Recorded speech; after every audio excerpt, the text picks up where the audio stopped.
उत्तर प्रदेश की सियासत में एक बार फिर हलचल है। कारण समाजवादी पार्टी ने अनुशासनहीनता और पार्टी विरोधी गतिविधियों के चलते अपने 3 विधायकों को बाहर का रास्ता दिखा दिया। इन विधायकों पर आरोप है कि उन्होंने राज्यसभा चुनाव के दौरान पार्टी लाइन से हटकर भारतीय जनता पार्टी को वोट दिया, जिसके कारण पार्टी की छवि और एकता को नुकसान हुआ था। बता दें कि पिछले कुछ समय से तीनों विधायक बीजेपी के पाले में नजर आ रहे थे। राज्यसभा चुनाव में इन्होंने सपा के बजाय बीजेपी समर्थित प्रत्याशी को वोट दिया था, तभी से ये पार्टी के रडार पर थे। करीब 1.5 साल बाद बागी विधायकों पर एक्शन हुआ है। बता दें कि सपा ने इन्हें निष्कासित करते हुए कहा, हृदय परिवर्तन के लिए दी गई अनुग्रह अवधि खत्म, शेष की समय सीमा अच्छे व्यवहार के कारण बाकी है। भविष्य में जनविरोधी लोगों के लिए पार्टी में कोई स्थान नहीं होगा। सपा का कहना है कि उसके इस निर्णय से उसकी विचारधारा और सिद्धांतों को बनाए रखने की प्रतिबद्धता प्रतिबिंबित होती है। पार्टी का उद्देश्य अपने समर्थकों और आम जनता के बीच अपनी विश्वसनीयता और प्रतिष्ठा बनाए रखना है। सपा के उप मुख्य सचेतक आर.के. वर्मा का कहना है कि इनका निष्कासन स्वागत योग्य कदम है। देखिए, आप सभी को ध्यान होगा कि जब उत्तर प्रदेश में राज्यसभा का चुनाव था और उस समय समाजवादी पार्टी ने राज्यसभा के चुनाव के लिए व्हिप जारी करने का काम किया था और प्रत्येक विधायक को एक विशेष प्रत्याशी को वोट देने के निर्देश जारी किए थे। उन परिस्थितियों में इन विधायकों ने जो समाजवादी पार्टी के सिंबल पर जीत करके आए थे, और मनोज पांडे जी तो उस समय समाजवादी पार्टी के चीफ व्हिप थे, मुख्य सचेतक थे, उन्होंने व्हिप का उल्लंघन करने का काम किया था। इन सभी विधायकों ने पार्टी के व्हिप का उल्लंघन करके भारतीय जनता पार्टी को वोट देने का काम किया था। तो लगता है कि उस समय या तो भारतीय जनता पार्टी ने इनके जमीर को खरीदने का काम किया था, या इनका जमीर बिक गया था, या कि भारतीय जनता पार्टी ने कोई ऐसा बड़ा डर दिखाने का काम किया था जिससे इनका भारी नुकसान हो सकता था, जिस डर के मारे इन्होंने भारतीय जनता पार्टी को वोट दिया था। इससे लोकतांत्रिक मर्यादा का हनन हुआ था और समाजवादी पार्टी को इन्हें बहुत पहले निष्कासित कर देना चाहिए था। लेकिन देर से ही सही समाजवादी पार्टी के द्वारा इन समाजवादी पार्टी के सिंबल पर चुने हुए विधायकों का निष्कासन बिल्कुल जायज है। इन्होंने लोकतांत्रिक मर्यादाओं का हनन करने का काम किया था। क्या है सपा विधायकों पर कार्रवाई का आधार?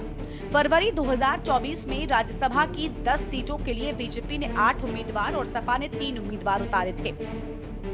सपा के विधायकों की क्रॉस वोटिंग के चलते बीजेपी के 8वें उम्मीदवार संजय सेठ को जीत मिली थी। सपा के 2 ही उम्मीदवार जया बच्चन और रामजीलाल सुमन जीते थे। तीसरे उम्मीदवार आलोक रंजन हार गए थे। सपा के 7 विधायकों और सुभाषपा के 1 विधायक ने क्रॉस वोटिंग की थी। राकेश प्रताप सिंह, अभय सिंह और मनोज पांडे के अलावा राकेश पांडे, विनोद चतुर्वेदी, पूजा पाल और आशुतोष मौर्य शामिल थे। पार्टी ने 1.5 दशक बाद राकेश प्रताप सिंह, अभय सिंह और मनोज पांडे को पार्टी से निकाला है।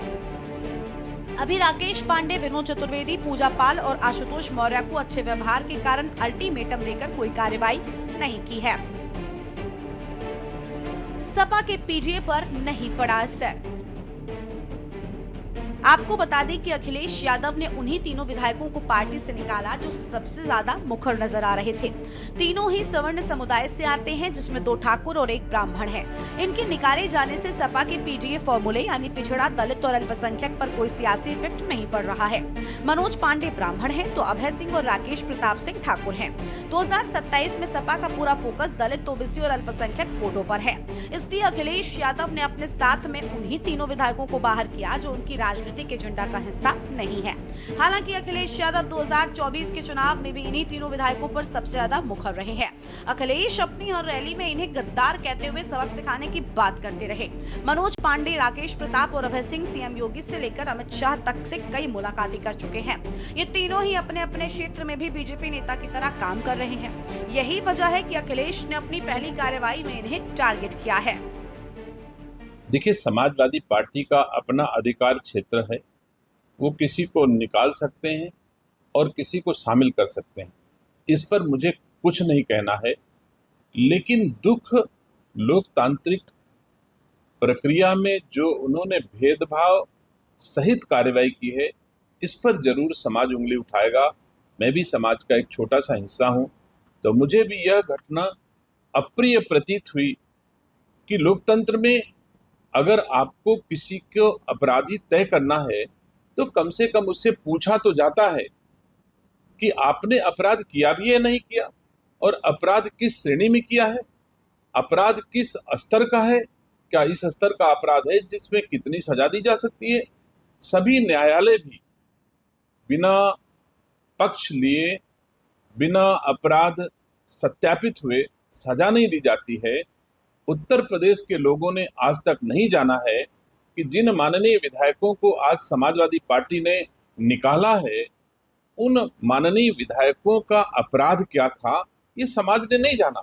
ये तो तानाशाही पूर्ण रवैया है कि आप अपने किसी भी जनप्रतिनिधि को पार्टी से निकाल सकते हो, और आपने निकाल दिया। लेकिन लोकतांत्रिक प्रक्रिया में कम से कम उनसे पूछा जाना चाहिए था। मैं समझता हूं कि समाजवादी पार्टी भले समाज को तोड़ने वाले काम करे, किसी को रखे एक ही अपराध में और किसी को निकाल दे, ये समाजवादी पार्टी का नजरिया हो सकता है। लेकिन भारतीय जनता पार्टी तो सबका साथ और सबके विकास पर विश्वास करती है, और जिस किसी के साथ भी अन्याय होगा, भारतीय जनता पार्टी उसके साथ खड़ी जरूर होगी। मैं समझता हूं कि श्री अखिलेश यादव जी को अपनी पार्टी के भीतर भी लोकतांत्रिक प्रक्रिया और मर्यादाओं का पालन करके ही कार्रवाई की जानी चाहिए थी। जो उन्होंने नहीं किया, समाज इसे किसी दशा में स्वीकार नहीं करेगा। बता दें कि अखिलेश यादव अगर सभी 7 विधायकों पर एक्शन लेते तो सपा के पीडीए समीकरण पर भी सवाल उठते, क्योंकि पूजा पाल और आशुतोष मौर्य पिछड़ी जाति से आते हैं। सपा का फोकस दलित, मुस्लिम और यादव वोटों के साथ साथ गैर यादव ओबीसी पर भी है, जिसमें पाल और मौर्य समाज काफी अहम माने जाते हैं। साथ ही सपा की नजर सवर्ण जाति में ब्राह्मण वोटरों पर भी है, जिसके चलते राकेश पांडे और विनोद चतुर्वेदी पर फिलहाल कोई एक्शन नहीं लिया गया। इस तरह से उन्होंने ब्राह्मणों को भी सियासी संदेश देने की कवायद की है। समाजवादी पार्टी के मुताबिक निष्कासित किए गए विधायकों को सुधार का मौका दिया गया था, लेकिन वो इसमें असफल रहे। पार्टी के अनुसार वो अपनी विचारधारा और सिद्धांतों पर कोई समझौता नहीं करेगी और पार्टी के मूल्यों के खिलाफ किसी भी गतिविधि को अस्वीकार्य माना जाएगा। स्पेशल डेस्क के न्यूज़ इंडिया।